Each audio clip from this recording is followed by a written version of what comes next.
And that was kind of the worst thing that ever happened to me because, yeah, I went from having all this money and this kind of pretty decent habit Yep. to having no money and this huge like drug habit and like needing to feed it. And yeah, that kind of started to spiral me into just like, yeah, big time depression. And, you know, the stuff that I started doing to get drugs, you know, I started crossing all my like moral lines, ripping off my family, just fucking like a desperado, you know what I mean? And this was at what? This was at 20? This is like 18, 19. Okay, we're still yeah. So, and yeah, and it was just fucked. And that's what I always say to people, like, drug use, the bad stuff of drug use is never about the drug use. It's about like the external consequences that are happening or the things that you're doing to get the drugs or the events that are happening around you. Like that's what's fucked up about drug use. It's not actually using the drugs. Like that bit's fun. Yeah, definitely. You know, so afterwards, man, for sure. That's right. And then it just like, just for people listening, so you get an idea. And then that's how it just kind of turns into that negative cycle. And that's what happened to me, you know, like then I was like crossing moral boundaries, like fucking stealing money off my mum, like ripping her off for like $50, you know, doing shit like that. And then I would like feel so terrible about it. And then because I felt terrible about it, like I needed more drugs to like, you know, try and forget about it. And then I would do something else that I'd feel shit about and like, you know, until it just snowballs into this whole thing, you know. So. Hey, nice to meet you, man. You too, mate. Nice to put a face to a name. That's right. That's right. What do you got? Hey, we got the same setup there. We do. It's everything packed into one. You seem to have some sort of wall-mounted microphone. Oh yeah, I've got like a boom arm. We're nearly finished. We've set up like a full-on studio in the office, like with cameras and stuff like that. And I'm just getting renovations done. So when it's finished, it'll be good to go. But yeah, so we've got fucking everything, man. TV, boom arms, lights. Yeah, it's all for the purpose of this, for getting the message. Yeah. Gonna try and do it properly this year. So yeah. In what sense? Not that it wasn't before, but yeah, just trying to bring it up a bit of a level, do YouTube and all that sort of stuff. Yeah, that's right. And the Rodecaster Pro will get you there, that's for sure. Mate, it's good. Did you buy like the pack where they kind of give you the microphones and stuff? Yeah, it's good, isn't it? The double pack for whatever it is, $1,300. And yeah, it's got literally everything you need and it's all good quality. The headphones could be a bit better, but I mean, the mic's sensitive and what do you got there? What's in that smoothie? Oh man, like I actually put eggs in my smoothie. It's like my breakfast. So a couple of eggs, banana, berries, thousands of powders that my wife just has sitting there. Nice, man. I've got this one, dates, cacao, 2 bananas, chia seeds, spinach. What else is in there? And these super shrooms, and it gets you going, man. Like, where do you get the mushrooms from? From, what do they call it? From online. I'll send you the link. It's called Super Shrooms. This one, they got a few different types, and this one's got lion's mane, cordyceps, Arabica coffee, and a whole bunch. I've heard of that lion's mane thing. Like, what is that again? It's like some like performance enhancing thing or something. It is. Well, they're all performance enhancing mushrooms, and I mean, there's new research that's being done on mushrooms and showing the potential of what they can do for the human body and how intelligent they are. I'm into it. Yeah. And I'm not going to lie to you. I don't know all the ins and outs, but I know it feels good. And I know that there's a lot of research and talk being done about it. So they must be good, you know? We can talk about that on the show, but yeah, I'm into all that stuff. Like I'm really interested in the psychedelic space and, you know, mushrooms. Already in our program, we do, which I think I was telling you about, we do the microbiome testing and help people to fix like their gut health and stuff. You know? Man. Yeah, so I'm into it. I believe it. Awesome. I'd like to thank you for taking time out of your day today. I know in your industry how things must be after COVID, how busy it is. Mate, it's busy as, yeah. Oh, we're recording. Sorry, dude. Yeah. No, I like to record and make it natural. We can cut out whatever, but I love it.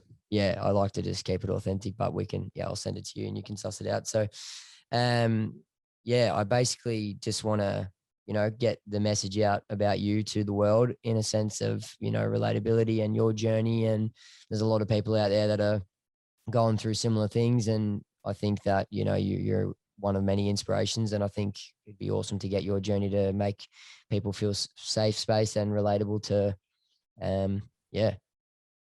Yeah, Themselves. 100%, mate. Thanks for having me. It's cool. Like you've kind of got me on the cusp, as I was saying to you before. We're setting up all this stuff with the studio and some of the stuff that we're doing with the organizations, and we're nearly finished, and we're just about to kind of go out and, I don't know, just message a bunch of people that do podcasts like yourself and see if I can come on. So yeah, thanks for having me, man. I appreciate it. Yeah. So what's like the, you mentioned a bit to me. I'm just interested before we start. Sorry, like what's your show like about? Like, is it everything just like interesting conversations? Yeah, man. So basically, I've realized that I've lived many lives basically and met a lot of different people. I know a lot of different people in all different types of fields, and in one way or another, they're all inspirational and they're all influential, whether, whatever it may be that they do. I'm passionate about mental health, but I'm passionate about a lot of things. And essentially it's just, people can come on and, express their passion, express their field. And I know that some people to each topic will find it relatable and will find it, inspiring, and getting that inside story of everyone's journey, that someone started here and now they're here, you know what I mean? And what it takes to get to that and everything in between, So awesome, mate. Yeah. Love it. I'll be a regular listener. I'm into all of that stuff. Awesome. Nice. Wicked. Likewise.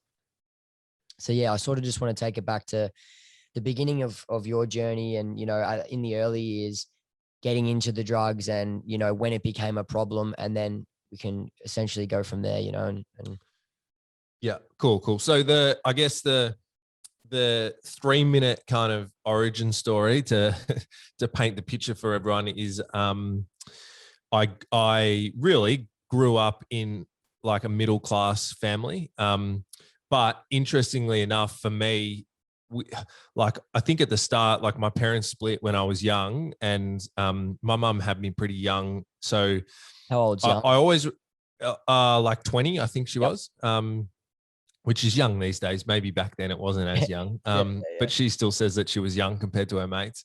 And I remember, even though I still had everything I ever needed, maybe not everything I ever wanted. Like I remember it was mainly just me and mum. But I remember her just like working really, really hard. And like we didn't have like a lot of money, but you're never really kind of aware of that when you're young. And yeah, I was just pretty much just like showered in love. And yeah, like life was pretty good. So I think that's interesting with the whole like drug story stuff as well for people listening, because most people, when they hear drug stories, yes, it is common, but they expect like some really fucked up like backstory. And there's just so many people that don't have that, I suppose. Sure. So yeah, grew up in that environment. Typical kind of like Aussie kid, I guess, like loved sport, fucking hated school. And yeah, I was just playing sport all the time. So I was really into footy. And then in like a grade 6 school match, I broke my jaw and stopped playing footy and started playing basketball. I've always been really tall. So I'm like 6'6", and I was probably, wow. That is huge. Yeah. So I was, the standard joke is mum gave me the right broccoli when I was a kid. No, but yeah, like I mustn't have eaten any broccoli when I was younger, bro. Yeah, like I stopped playing footy and started playing basketball, and I was really bad at basketball, but I guess because I was just naturally tall and have been my whole life, yeah, I was kind of put in teams and stuff like that. And yeah, I got picked up by, just like representative teams like quickly and all that sort of stuff. And even though I still enjoyed playing basketball, don't get me wrong, and love it, but I liked footy better. But even though I liked footy better, I was probably better at basketball. And I just sort of went off on that tangent for the next couple of years when I was young. And yeah, progressed pretty quickly through like the junior ranks and stuff. And was kind of playing at sort of like, I suppose, like the highest level that you could at that age as a junior. A bit pretty like, full on, pretty, a little bit of pressure there. It was, mate. It was. And it's really interesting. That's what I look back on. I didn't know that at the time, but I think that, it's never one thing, but that was definitely part of the cake mix that added into like my problem, was that, when I was from probably when you get to like 16 through to like 18 and onwards, in terms of how basketball rolls, like it is like semi-professional. Like, so I was training every day.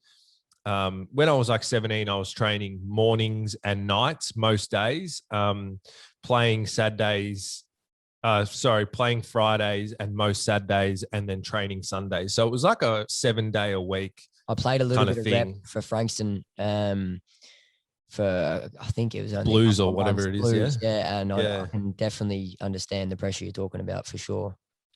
So yeah, and it was really interesting. And I guess like over that time, like I sort of, in a way, even though like things were amazing and I was like playing sport and having heaps of fun and doing what I kind of loved, I sort of wasn't having that like normal teenage experience, and I sort of developed this like longing to just go out and have fun with my mates, and at that age, that's kind of when, just naturally every sort of young kid is just like experimenting, going to parties, having fun. Yep. And I did really feel like I was missing out. So I was kind of torn. And what happened was that any chance that I got to kind of go out, when I didn't have basketball one night for whatever reason or whatever, I went out and just went fucking bananas. You know what I mean?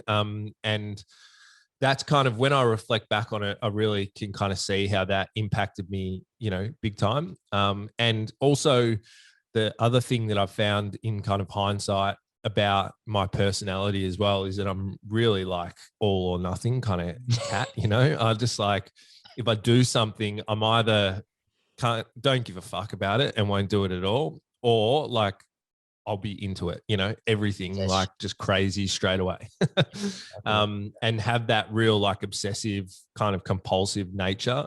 So that kind of added to it as well. And what sort of happened was that around 16, 17, my group of mates that I all went to primary school with, some of us were at the same high school, some of us different, but we all stayed good friends. They all started like kind of smoking weed, like, all the time. And so I, started as well. So many do. Yeah, that's right. So I started doing that as well. And it was kind of a bit of a trick because I guess for a couple of years, a long time, like I didn't really experience any like negative consequences as a result of it. Like I was still able to function normally, play sport, all that sort of stuff. And then what happened, like one of the first sort of major moments in like my drug use kind of career, if you want to call it that, is I was a pretty naive like drug user, I guess. And yeah, I just didn't really know about like detoxing, dependency, all that sort of stuff. So I was smoking weed every day and drinking and all that sort of stuff and partying. And then at that time, like Andrew Gaze was my coach and we were going over to America to like play in this kind of tournament and stuff. And it was kind of the start of that journey where you might get looked at by scouts and all that sort of stuff. And we went over and it was like the 14-hour flight to LA and I had my first like detox experience, on the plane, which wasn't like horrible or whatever, but I started sweating, started feeling like shit. I didn't sort of notice it at the time, but definitely like, my personality had kind of changed. Like I was feeling a bit like depressed and stuff. Played fucking terrible when I was over there, all that stuff. And then didn't do it while I was over there. And then when we came back, I just like quit everything, That's right. I just came back and just gave up basketball, gave up, all the training I was doing, all that sort of stuff. And just kind of decided pretty much. when you Pretty got much back? straight Yeah. away. Yeah. Like within a couple of weeks. And that was like a big shock to everyone, like in my family and, you know, all my coaches and all that sort of stuff. And just decided that, you know, I sort of didn't want to do it anymore. And yeah, that was sort of the start of like my journey into fucking descent of like addiction, really, because in my mind, I just wanted to go and like party and have fun and stuff. But, you know, it played out very differently because when I look back on it, I already had like addictive patterns that had formed and I had stuff formed and I had stuff going on for me and all that sort of jazz. So yeah. And from there, like things just progressed really quickly, you know, like I was just out kind of partying, just experimenting, trying everything. Yeah, like lots of stuff happened in that period. But yeah, that's kind of how it all began. That was at um, 18, did you say, or so younger? that was at about 17, yeah, 17. Yeah, 17, yeah, and yeah. then so I ended up like going to rehab pretty young when I was like 20, nearly 21. You know, a couple of months before my 21st birthday. Mm. And yeah, so in that sort of 3 to 4 year period, I just like absolutely like just fucked myself, you know. So yeah. But yeah, I definitely do know, man. And that's the thing. It's like, you know, when you are at that point, I mean, I've spoken to heaps of younger people than me about it as well. It's like you don't understand balance. You know what I mean? Yeah. It's like you're all or nothing, and you think it's not going to take effect and take toll, and you're just, you know, doing what everyone else is doing. But it really does, you know, and it really does take over for sure. That's right. And So and so that's what kind of happened. Like I finished basketball, I left, started yeah, like taking drugs with those same mates, like, you know, going out just trying all different types of drugs at parties and stuff like that. And then just like very quickly, it's sort of a weird thing to say, but it really does, like, you know, almost like drugs almost have like a personality. You know what I mean? They like they they they change the way that you think about yourself and the rest of the world and all that sort of stuff. And that's what happened to me. And yeah, by the time I kind of got a year down the track with that, I sort of just decided that, hey, I want to go use drugs with people that are using drugs the way that I want to use drugs, yep, you know? yep, for sure. And that just kind of started off this whole like fucked up cycle of, yeah, just hanging out with people from all different walks of life that were You were older, working? that Were you working? no, so that's another kind of big thing that happened. So when I got to about 18, I was kind of deep in it and was, you know, my mum and dad and stuff didn't really know the extent of what was happening. They knew that I was like kind of yahooing though, Yep. and things weren't going as well in my life. And my mum was worried about me, and she's actually from Gippsland in Victoria Yep. originally, and she has a lot of like friends and stuff still back in that part of Victoria. And one of her old mates, she got me a job with him as a carpet layer, believe it or not. Fucking weird job for someone that's 6'6". You're on your hands and knees all day. But anyway, kicking carpet up Yeah. over the staples. But yeah, so that's what I did. And it was kind of the best thing and the worst thing that ever happened to me. So like one of the best things that happened to me was that I guess I had a bit of routine and structure, and they would get jobs like away, you know, like in Bendigo and stuff like Yep. that. So that was a good thing. I would kind of get breaks from what I was doing and stuff. Yep.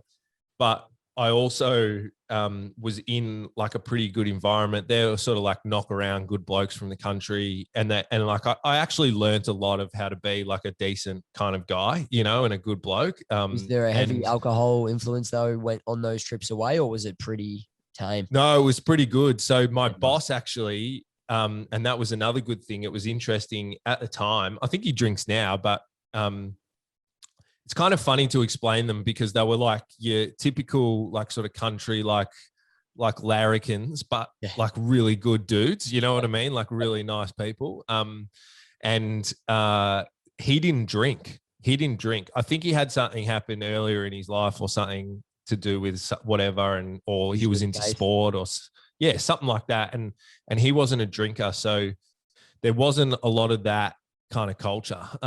He would like, I would still go and buy drinks and stuff. He didn't give a fuck, but it wasn't like there was like a heavy culture of it. So that was another good thing. But like one of the worst things that happened was, I was 18 and so I had that job and they were paying me cash.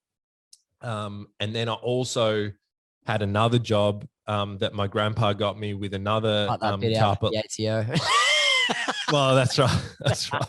I'm joking. Go on. and I hope no one listens to this. No, I've paid it all back, I promise. And my grandfather got me another job with like another carpet layer, and it was funny. We were working on a job in Parliament House in Melbourne, like in Spring Street. And that was a night job. So it was from like 5 a.m. to like 2 a.m. Yep. And then I was working in the city, which wasn't far away, on another job from like 7 or 8 a.m. or something like that till like 4 p.m. And it was like, yeah, as I said, it was the best and worst thing that ever happened to me, because I was getting about $1,000 to $2,000 like cash, right? Wow. Every week. Yep. Every week at 18 years old. And when I was 18, that was fucking a shitload of money for me. You know what I mean? And so what happened was I just started using heaps and heaps of drugs. And I got this really big like drug habit and tolerance. And at that time I was using speed most days and starting to kind of dabble with ice and different drugs like that. So at work. Yeah. At work. And so, so I was like barely fucking sleeping, just like coming home, like having, like speed and ice pipes and then like going to work, fucking off my face, awake, and just like doing all this work and stuff. But as a consequence of living like that, obviously I was getting more and more like out of control, and spending all the money that I had. And then, one day we're doing this like pretty big job, and I was meant to get picked up on a Saturday, and I had the keys, to the job, and I'd already let the guy down like, heaps of times before, just by being unmanageable. And he like, I just didn't get up. I've fucking taken a whole heap of like prescription drugs and stuff, and I was out. And then and then like he finally managed to get me up. I came to the door, I was in my undies, and he just fucking, fair enough, he had to, like, he just fired me on my doorstep in my undies. So, and that was kind of the worst thing that ever happened to me, because I went from having all this money and this kind of pretty decent habit to having no money and this huge like drug habit and like needing to feed it. And that kind of started to spiral me into just like, big time depression. And, the stuff that I started doing to get drugs, I started crossing all my like moral lines, ripping off my family, just fucking like a desperado, you know what I mean? And this was at what? This was at 20? This is like 18, 19. Okay. We're still there. So, and and it was just fucked. And that's what I always say to people, like, drug use, the bad stuff of drug use is never about the drug use. It's about like the external consequences that are happening, or the things that you're doing to get the drugs, or the events that are happening around you. Like, that's what's fucked up about drug use. It's not actually using the drugs. Like, that bit's fun. Definitely. So afterwards, man, for sure. That's right. And then it just for people listening, so you get an idea, and then that's how it just kind of turns into that negative cycle. And that's what happened to me, like, then I was like crossing moral boundaries, like fucking stealing money off my mum, like ripping her off for like $50, doing shit like that. And then I would like feel so terrible about it. And then because I felt terrible about it, like I needed more drugs to like, try and forget about it. And then I would do something else that I'd feel shit about, and like, until it just snowballs into this whole thing, So, yeah. So you got to that point, and then where was it? How long did that go on for? And then where was the point where you made the turn, or you went to sort yourself out, and how did that come about? Yeah. So so from there, because all that shit was happening, I really just fucking declined. And, like something that I'm really big about is trying to like break the stigma and reshape the way that people think about drug users. But I really did turn into like that stereotypical like drug user kind of like Monster. junkie sort of Yeah. character. Yep. And yeah, so the people that I was taking drugs with and stuff started to really change. You know, my mates, who I'm still mates with today, but you know, like they were all like, you know, shooting up. Heaps of them were like heroin addicts. Yeah, started kind of mixing with that crowd. Started like, you know, yeah, using ice intravenously, like using needles and stuff like that. And that's kind of where shit just got super fucked up, and things like hit the skids. And yeah, I was like super ashamed of myself. You know, I was kind of pretty conscious on a lot of levels that I'd gone from like this, you know, normal kind of guy that had a lot of potential, good opportunities to, yeah, this kind of shit kicking character that was just doing stuff that he didn't like. This So, is the low you know, point that everyone, speaks about when you're at your lowest. 100%. Mm. Like I was, yeah, I was super ashamed, even amongst like my drug using mates that were also using needles. So I was like using needles like by myself. Yep. No one really knew all that sort of stuff. And yeah, I was just kind of fucked. And I actually, you know, this is probably important for everybody to know as well, because this is the case with a lot of people that I talk to now. I actually didn't want to be doing what I was doing for so long, you know, probably from that time when I got fired right up until I actually stopped. And I would try like different things by myself to try and stop, you know what I mean? But the addiction was just pretty powerful at that point.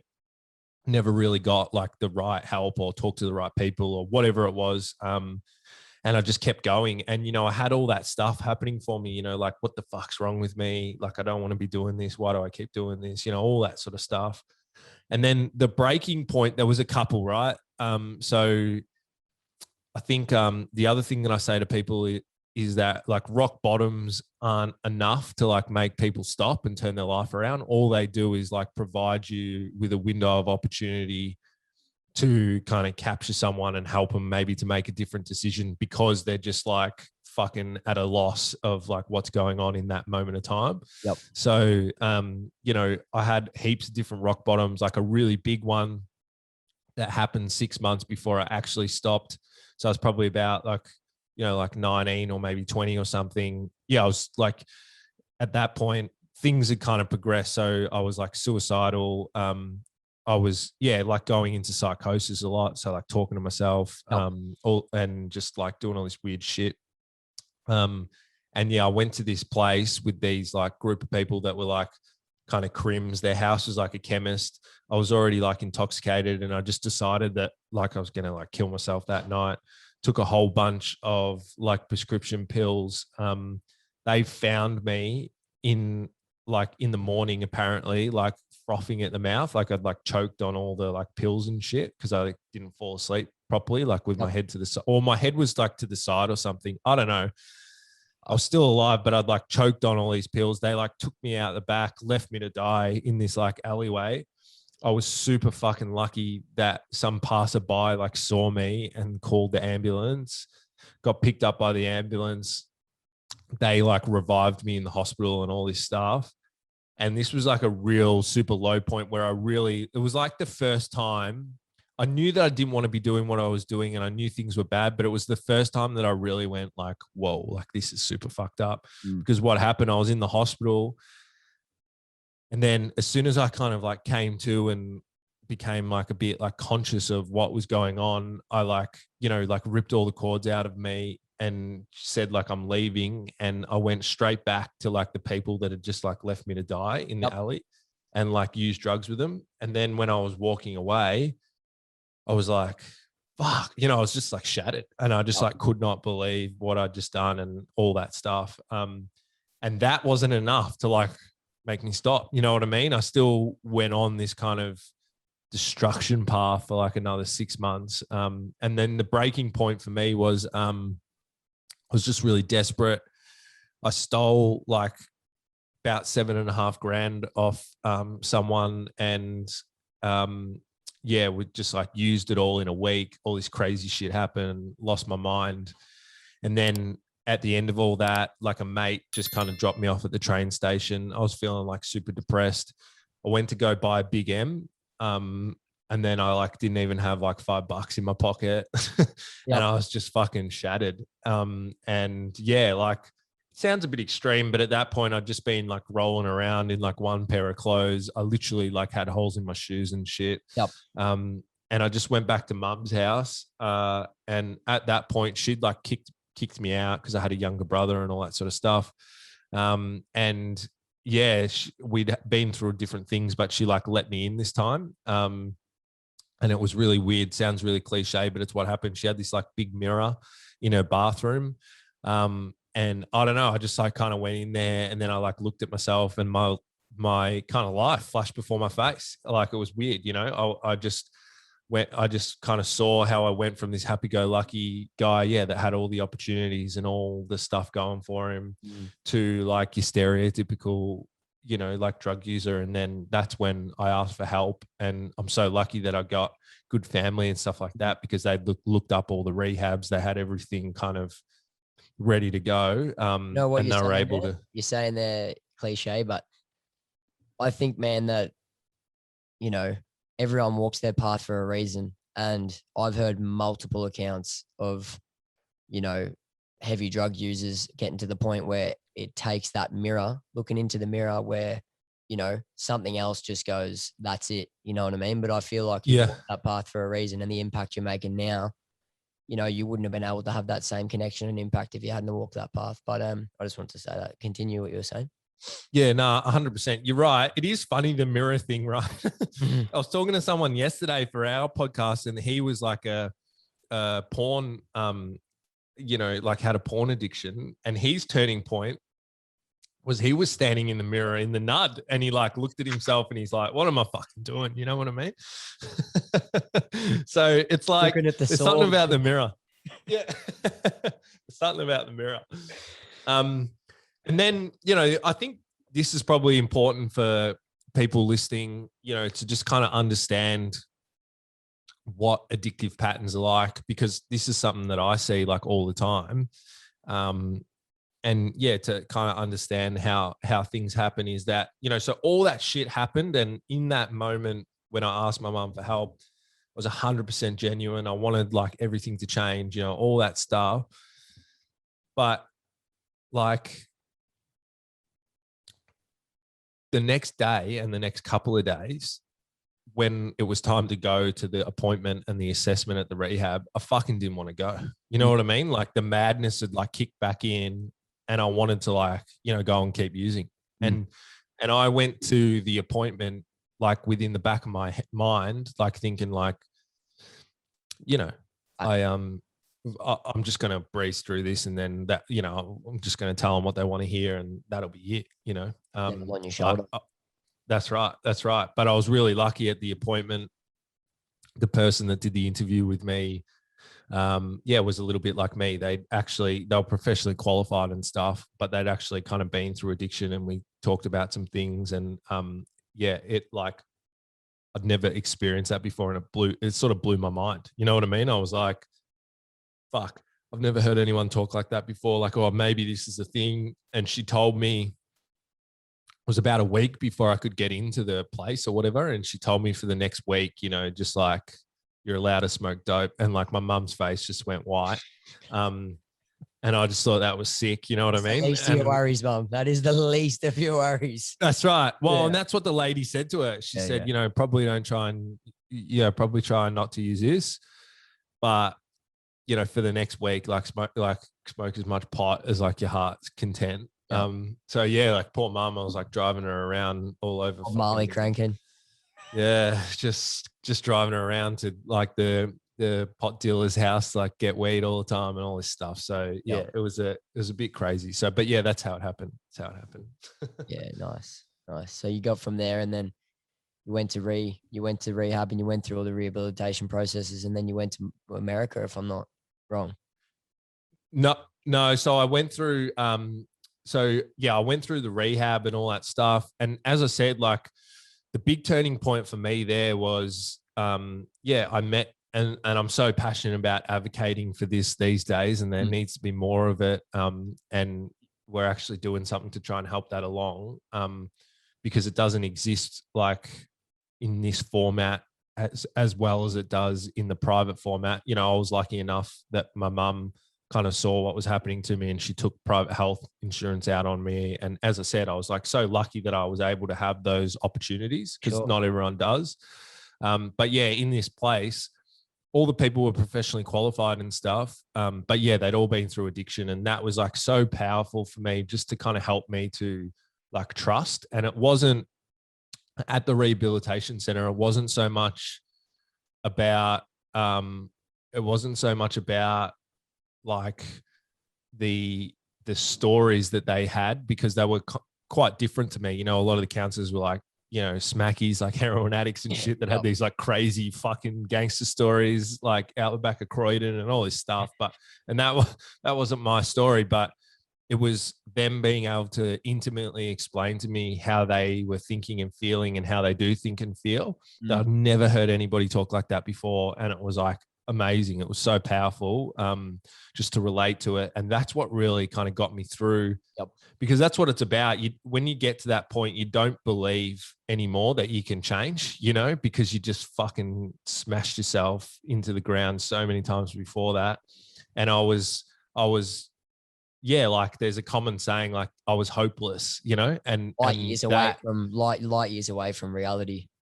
That's right. That's right. But hearing these people's experiences and hearing all this stuff, it filled me with this hope that, you know, like my life could be different, you know, and people listening to this would go like, fuck man, you're 21, like as if, but that's really like what it was like. And then the other big thing for me while I was in there, again, I was really lucky, I guess, with the people that I was with.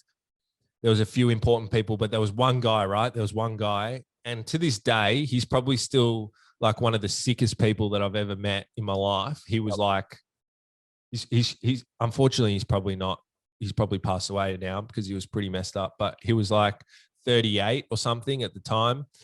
He had an eating disorder and he was a heroin addict. And he was tall like me. And he used to have like a pillow that he would like sit on, because he's like had no weight on him, and like his backside would get sore. Like he was fucked, and he just looked like a walking bones. And the lady used to have to sit with him at like the dinner and lunch times and stuff, and like help him to eat, like with his eating disorder, so he didn't go and like purge afterwards and all this stuff, right? And for the first like couple of weeks, I was really like, geez, this guy's like, it's kind of just stayed away from him. You know what I mean? I thought, oh, he's a fucking bit of a unit, this dude. Yeah. And then I spoke to him, and he had a very like similar story to me when he was younger. He like told me that he'd like been to North Melbourne tryouts, and, you know, he was kind of on the cusp of like becoming an AFL player. And he was like just telling me how he like progressed through these different stages and got more and more like down the rabbit hole. And it was one of those moments when I was like, just kind of standing there looking at this guy going, fuck, that could be me, you know, if I keep going the way that I'm going. So that was like really pivotal for me. His name was Michael. Guardian angel, bro. That's fucking awesome that you had that. It was weird. And then there was also another guy in there that really like helped me and encouraged me. And I'm still like friendly with him today. I've sort of lost contact a bit. I'm trying to track him down, but he was like in there for coke. And he was the opposite. He was like kind of like what I wanted to be, you know, like I used to say to him, like, what the fuck are you doing in here, man? Like your life's amazing. But he was like this huge, like cokehead. But he was like a CEO. And like, it just been like, he was an ex NHL hockey player. He was a Canadian guy, and he was in Melbourne for his job. Like so that's why he was there. And he travels all over the world. Like he had a fucking hot ass like wife, and like all this stuff, right? And I was like, he was like my hero, you know, and I just like wanted to be like him. And between like the two polar and a few things like that, it just really encouraged me to kind of, you know, being a young man and an idiot, just like, and he was kind of into everything that was happening there. And I thought, you know, like, well, if he's doing it, I'm going to do that too, you know. And that's kind of how it happens for most people as well. So I did that, and then I left there. That was only like a short sort of stay. that was like 30 days. And then I went and stayed in like a supported accommodation place, which is called Shark, here in Melbourne. And I was really lucky. I got to stay there for like 18 months. It was for like youth. And then they even let me back like years later when some stuff happened. But yeah, and that was like super helpful for me. So that's like a place where you kind of got your own place and you paid rent, and you're like living with people and stuff. And yeah, that actually helped me more than the rehab, to be honest, Yep. because it was kind of like to be honest, I found rehab really hard. And I found it really, it probably didn't help a whole bunch, if I'm to be honest, in terms of like the therapy like side of things, because I That, was and just even you fucking. saying they're influential, being influenced by people around you, you know what I mean? Like that's also a factor in when you're trying to recover and you've got other influences being young, that's, you know, that can have an effect on your recovery. That's right. That's right. So and so when I was in the rehab, again, that's why I say I was so lucky. The thing that was amazing about it was that I got introduced to other people in recovery, and that you can do that. There was a couple of those key people there, and it was like a safe space with no drugs there and stuff. But other than that, I don't think it kind of helped me too much, because I was pretty mad still, and there wasn't really anything going on and entering the brain. But when I left and got into this other place, that really helped me kind of long term. It was a long term place that I could stay.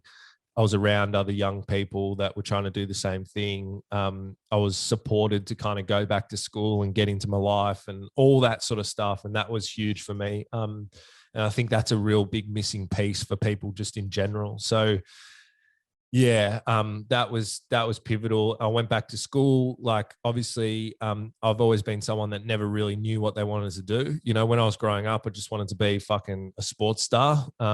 And I sort of fucked that up. So I was like left with, I'm not really sure what I want to do. But obviously that experience just inspired me to, go and work in the alcohol and drug space and try and do the same for others that happened to me. So yeah, I went back and did my qualifications. And then it's just been kind of a dream ever since, really. I have done heaps of different stuff in the drug and alcohol space from I there. can Yeah. I can agree. Just thinking there, going back on what you were saying before, you didn't know what you wanted to do, and I think that's a massive rabbit hole counterpart to this whole saga 100%.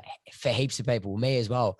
Through school, for me, I always fitted in terms with people, but I always felt like an outcast, man, when it came to the school system. You know what I mean? Like I'm a creative and I like to talk to people and I like to communicate and I like to make music and things like that, and it's so Yep. malnourished in school, and I went through school thinking, what is this system? What is this like reality that I'm living in? I was pretty aware of that really young. You know what I mean? And I was like, I don't feel like I belong here. You know what I mean? What's this? What do you want to do? I'm like, well, I know I don't want to I don't know what I want to do. I don't even know who I am. You know what I mean? And there's all this pressure 100%. to fulfill these boots. And I'm like, nah. So that's how it started for me too. And I can agree with you in saying that is like, you want to do something amazing, but when you're that young, you don't know really how to do that. And then you're pressured to go to VCE and there's all these expectations and it's like, it's a strange system, but yeah. So you went to go on. Yeah, no, 100%. I agree with you. It's actually something that I'm really passionate about, because it was actually a big thing for me, like in my recovery, like process. What I've come to understand about addiction now is that it's really just a series of like negative belief systems, negative emotional patterns, and kind of negative like thought processes that are all like compiled into one that cause you to keep like self-sabotaging yourself and Yep. blowing up your life. And one of the big ones for me was that like I kind of believed that I was like dumb. You know what I mean? Like I Yeah. actually thought that, because never fucking still to this day cannot spell to save my life, hate maths, couldn't Yep. give a stuff, all that stuff. And I didn't fit into that education system, but as you were saying, like I've found that, I'm like incredibly good at like communicating with people and creative. Like I actually have found through this whole process that I really like business, you know, and all that stuff, and have done well in different areas of business. And like, it's just like, I never knew any of that stuff at school. And I get really passionate about it as well. Like talking to people about, you know, like you might not fit into that system, but there's heaps of other ways You'll that, fit you in know, somewhere. yeah, because I think it does. And for me as well, like it does cause a lot of people to go down a wrong path because they're confused, and yeah, they're trying to work out where they fit in. And you know, like I said earlier, like if I'm not interested in something, I just don't fucking do it, and then I get lost and wander off and do other shit, you know. Yeah, fucking definitely, man. Definitely. So yeah, you got out, you went through your recovery process, and then can you tell us a little bit about connection-based living and that's life and what that's all about? Yeah, so the quick it's because it's been like, it's hard to tell quickly because there's been like 10 years now since I've been like in recovery. And in that whole 10 years, I've kind of been working in and out of the alcohol and drug space. So initially I was inspired to get into like that rehab work. So I went and did like my schooling, which took about like 2 years.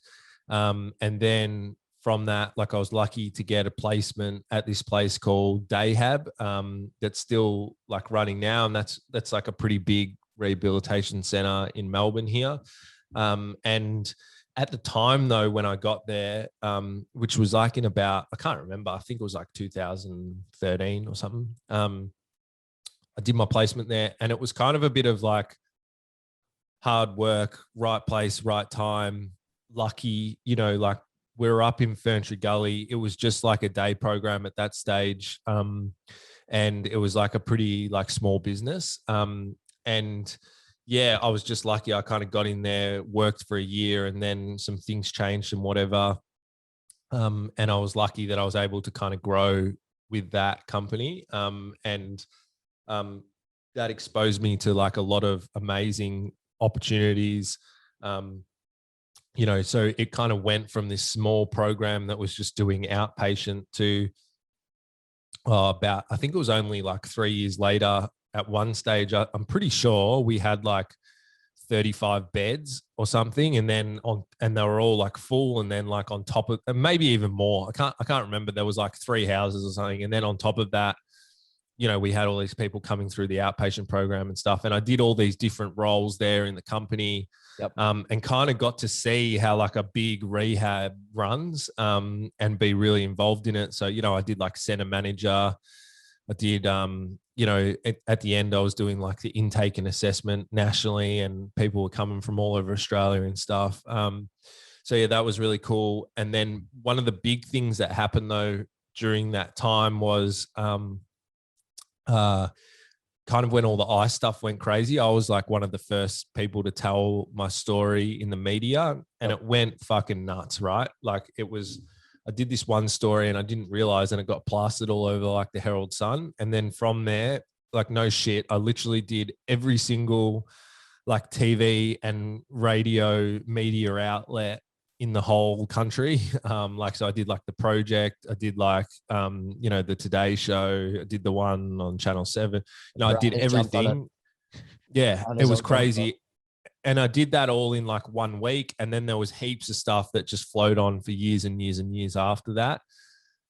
And what happened when I did that was that I was kind of blown away. This was early sort of Facebook days, I guess. And I literally like opened, there was one day that I did about like 10 media outlets, like pretty big ones, all over the country. And then the next day, like I opened my Facebook Messenger, and there was like 2,000 messages from people just kind of going, wow, like it's fucking an amazing story. Like I've never heard anyone talk like that.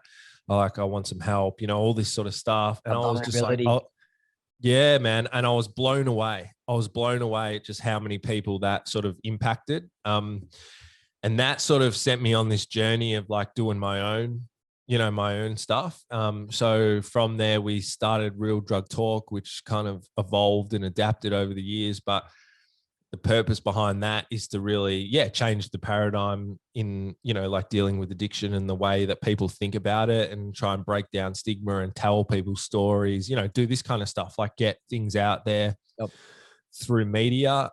So I sort of went, I was really like burnt out in 2016. And then I just one day, no, it was actually 2015. Just one day I was like, it was coming towards the end of the year and I was like, I feel fucked. And then it just like occurred to me that I'd actually done like pretty well. And then I actually had like a bit of money saved up. I was like a young single guy. And I'm just like, I'm just going to fucking go to New York. Yep. I've always wanted to go. I don't know why I hadn't done it before. So I literally just booked it like 2 weeks out or something. And then just boom, I just went for like a couple of weeks. And while I was over there, you know, I just like met all these different people, got a bit of a look at like their treatment system, you know, got taken for treatment purposes. Was it a holiday? Or no, it was just like, it was, it? yeah, it was just like a holiday. And then just me naturally kind of being, you know, who I am. I just kind of just sniffing around, talking to people and, you know, just did a whole bunch of stuff while I was over there.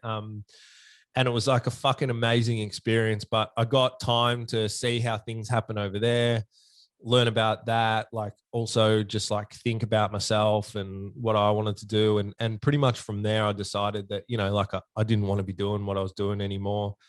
And I wanted to kind of go on my own journey. So I came back and yeah, within a few months or something, I ended up leaving what I was doing, which was kind of crazy at the time because I guess when I look back on it, I was young, like I was doing really well. And from anyone looking from the outside in, they'd kind of go like, what the fuck, you know, like, why wouldn't you just keep doing that? Yep. But yeah, I wanted to do my own thing. So went off and started doing that. Went with my mum, like on a holiday. First, we went to like Europe and all this stuff. And that was awesome. She'd never been overseas before.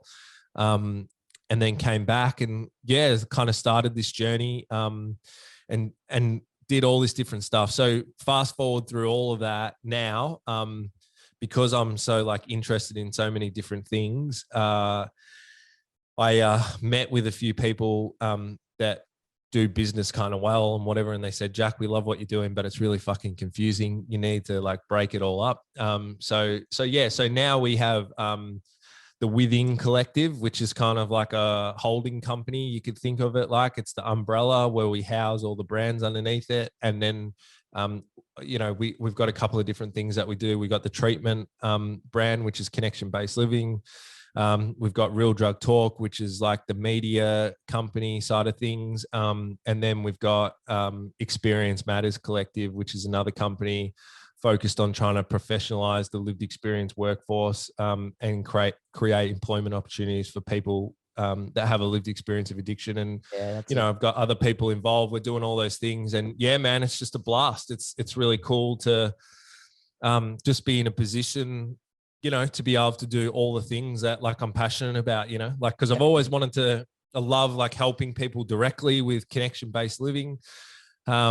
Which is like a, you know, the tagline for that is like, you know, getting into recovery without going to rehab. So Yep. it's kind of like rehab without going to rehab. And it's an outpatient program. More organic, less sort of suit and tied version, really, from what it sounds like, you know? That's right. That's right. Well, more friendly from, you know, yeah, this might not make sense to some people, but actually when I tell people, they say, no, it makes a lot of sense. But I've learned a few things over the years, I suppose, and talking to researchers and stuff like that. A lot of the research actually shows that inpatient rehabilitation is largely ineffective for a large population of people, you know. So yes, some people do need to go to rehab. But that's actually a smaller percentage than a lot of people think. Because if you actually think about what addiction is about, which is, you know, it's why we're called connection-based living. We have three sort of main pillars that we work on: connection to self, connection to others, and connection to a purpose. And when you put all those things together, the magic sort of happens. Yep. And if you actually think about inpatient rehab, you're kind of doing the opposite to that in a way, because you're going away into a bubble. You're like in a protected environment. And what happens to a lot of people is that they come out of rehab, they do all this great work while they're there, but they've never had the chance to put it into their lives and like practice it and stuff. Definitely. They're away from family for like a long period of time. And yeah, they come out and they relapse, and they get stuck in this cycle of going in and out of rehab. And, you know, again, I'm not saying that rehab is a bad thing or there shouldn't be any rehab, because there should, but it's a lot less people need to actually go into that environment than man. people Some people think. just need the tools that are being provided through connection-based living to reconnect with themselves, because that's exactly, you know, everyone's looking for connection and purpose in their lives. You know what I mean? But the way that we're programmed and the way that we're taught in Western society is it's not based around connection. You know what I mean? Authentic connection. So it sounds like the future of therapy, in my opinion, is what you're doing rather than the traditional. Yeah, you know, for that's right. people. Anyway, that's right. And I don't know if you agree, but what I've found that addiction is about for so many people is that, you know, if you talk to anyone that's been through a process of beating addictive patterns and getting into recovery, you know, that process for them is actually not about the alcohol and drugs itself. You know, addiction isn't about whatever the thing is that you're addicted to. It's about all the underlying psychological and emotional issues that build up underneath the surface that might have happened before you picked up drugs and alcohol, or that happened as a result of being addicted to drugs and alcohol. And I kind of explain like that, you know, drugs and alcohol are a bit like fuel and fire, you know, like the alcohol and drugs is a fire, like a bonfire. You can have a casual sit down and a good time with your friends around the bonfire, and it'll be fine because it's controlled. But if you go and throw some petrol on it, i.e. the underlying issues, then it's going to fucking explode that bonfire and catch the house on fire and all that sort of stuff. You got a bushfire. That's right. That's right. So when you take that away and you work on the fuel, the petrol, the underlying issues, then people can actually, you know, work through their addictive patterns and it doesn't manifest in addiction anymore. And that's kind of the philosophy of it. So, yeah, that's what we do with people, and what the bulk of it, to put it kind of simply, is about is not actually focusing so much on the alcohol and drugs. Yes, you need to stop it for a period of time and whatever, but it's about working on what's going on underneath the surface. So, yeah, that's what we do with people at in the treatment program. We've got like online programs, we've got 6-week coaching programs, and we've got 12-month coaching programs. And yeah, it's been really cool. It's so amazing to work with people and just be a part of their journey, to see them turn it around. And then Real Drug Talk, which we're ramping up this year, that I'm excited about. I think I was telling you, I don't know if we're recording or whatever, but yeah, we've just gone all out on getting some things together. And we're really going to be focusing on producing, you know, a good chunk of media and stuff this year, and getting things out there through like social media and yeah, because you can do that these days. It's really cool. And just trying to spread the message of what drugs and alcohol and addiction and all that stuff is really about. And experience matters, which is something that I'm really excited about, because all the things that I spoke about that, you know, helped me when I went through treatment, which was coming into contact with other people in recovery, all that sort of stuff. I guess in the public system, that's not really formalized, and there's lots of like gaps and loopholes, and it doesn't really happen in the drug and alcohol space. It's a little bit different in the mental health system. So they're two separate systems. It's a little bit different. It's more formalized, and there's more recognition of people that have a lived experience and the power that they can offer to help get better outcomes for people. But yeah, that's not really formalized. So that's what we're trying to do. There's a membership base that you can sign up to. It's 100% free.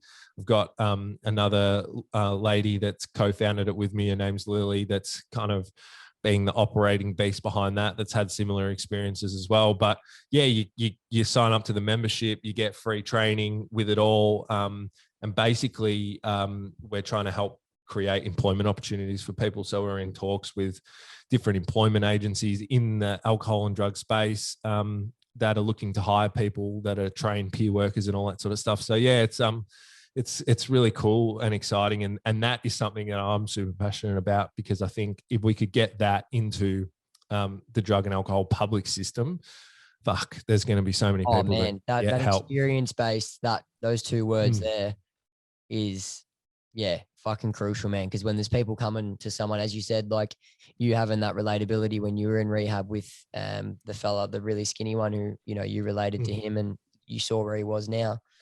You know, That's when right. you're going to talk to someone who hasn't been through any of that and they've been to uni and, you know, they're reading it out of a book, it's hard to be able to put yourself in there, you know, to get them in your shoes, because you're thinking this guy doesn't know what the fuck he's talking about. You know what I mean? That's right. And in the process, the thing that I always explain to like professionals, because, you know, don't get me wrong, I do like a lot of stuff with government and on different council with like super fucking smart people that I've learned heaps of stuff from, that are amazing, that have like dedicated their lives to the alcohol and drug space and all that sort of stuff. It's like, what I try and explain is that we're not saying that we're better or that there's anything wrong with clinicians, or like all that stuff is needed. But Definitely not. And that wasn't what I was trying to say. If anyone, no. Yeah. No, 100%. But what I explain to people is that in the process of trying to help someone to change in whatever space that might be, whether it's contributing just knowledge and information as a service consumer into designing services in the future, whether it's about research projects, whether it's about treatment, whether it's about harm minimization interventions like needle and syringe programs and stuff, what lived experience peer workers can offer is not so much the therapy side of things, but in the process of therapy, to actually be able to help anyone, they have to trust you first and they have to have like some hope and belief that things could change for them. And that's kind of how we see the lived experience workforce, not taking over, but being a part of the team and helping to get better outcomes for clients. Because in the box. That's right. They can come in, share their experience, be relatable.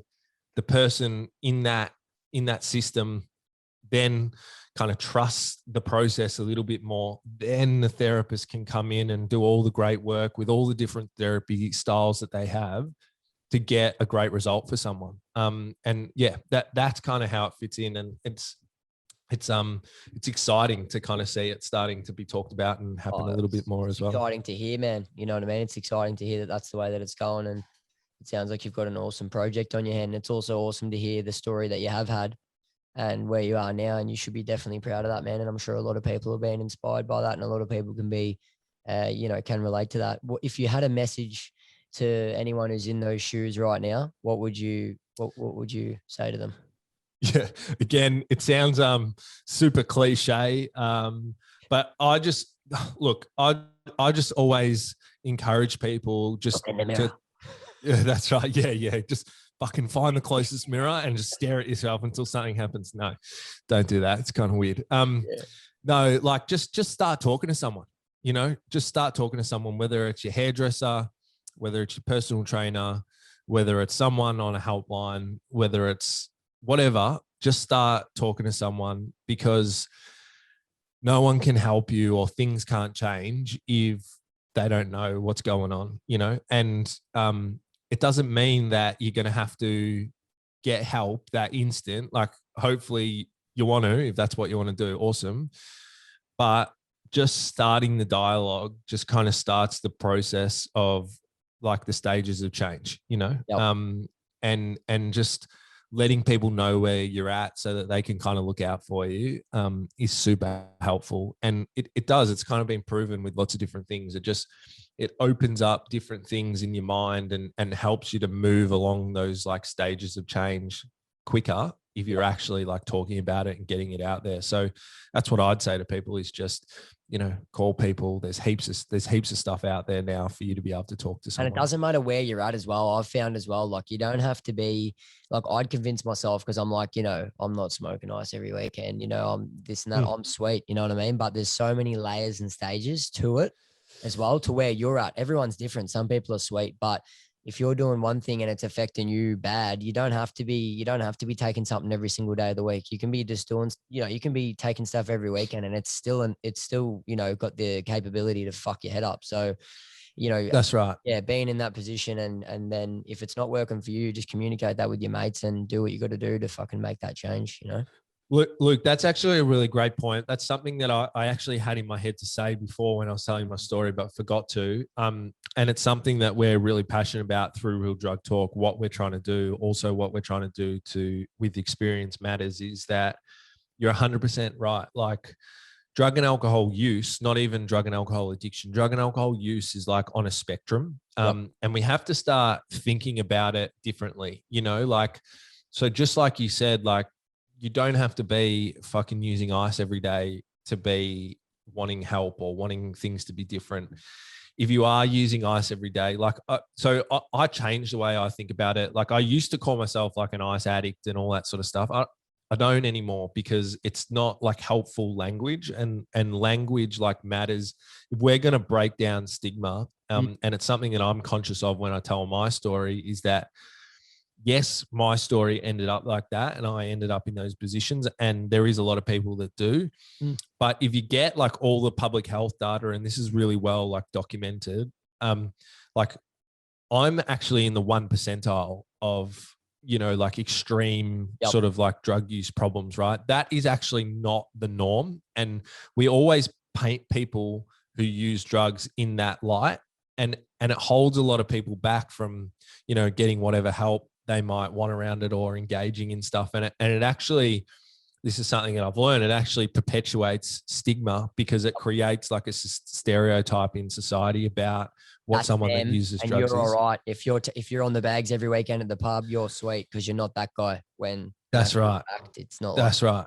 Yep. That's right. And that's something that we really like need to change. And yeah, that things really need to be kind of different, and we just need to start thinking about drug and alcohol use differently. And when we start doing that, we're going to help a lot more people, you know what I mean? Because a lot more people are going to feel comfortable to come and start talking about it, because look, this isn't a popular thing to say, but it's fucking the truth. Like, there's actually lots of people out there that use drugs and are okay, and they do it like socially, and like, to paint them in this like stigmatizing thing where if anything does start going wrong in their life, that they feel like they can't reach out and ask for help is a really bad thing, because it actually increases the risks for drug and alcohol use to kind of get worse in society, Yeah, definitely, man. So the way that I explain it, that I think we should start talking about it with people, is that, just like physical health, if it's fucking cold outside, it's suggested that you go out with a jumper on, or else you're going to catch a cold, right? Yep. So like that with mental health, with drugs and alcohol, if you've just like had an argument with your wife or your husband, or your partner, or if you've just lost your job, or like you've had a huge week at work and you're really stressed and there's stuff going on, maybe you shouldn't have a drink that night, because there's like potential risk for that to turn into some kind of addictive pattern, because that's what actually, so the alcohol is not the problem. It's the stuff going on underneath. Like, I think that's where the conversation has to progress to, and that we have to just get a little bit more mature about how we talk about these things, and just talk about the risks and talk about it a little bit more like physical health. And I think we'll start seeing better outcomes, Yeah. That sounds fucking awesome, man. Well, I know you've got a busy schedule, and I think we've got a lot of awesome information in there. So if you need to get on with your day, I'm really stoked with that, man. And I'd really like you to thank you for coming on today and sharing everything that you have. Thanks for having me, dude. Pleasure. And I look forward to linking up for that coffee and expanding this journey even further. 100%, mate. Next week. Let's do it. Done, mate. You have a great day. I'd like to thank you heaps. Cheers, mate. Thanks, guys. See ya.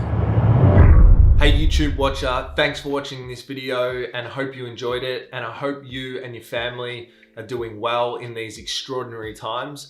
I also want to ask you, can you please subscribe and hit the bell notification? We're really launching into our YouTube channel this year and want to build our audience so that we can progress through the ranks and basically get the message of recovery and hope and change and all that good stuff out there to as many people as we can. So we would love it if you would consider it and subscribe and help us out. Also, for anyone seeking help and information and resources, we've put together a 100% free online course that you can access, link in the description. So if you are looking for help, hope that, you know, is something that can help you out as well. Until next time, see you in the next video. Peace.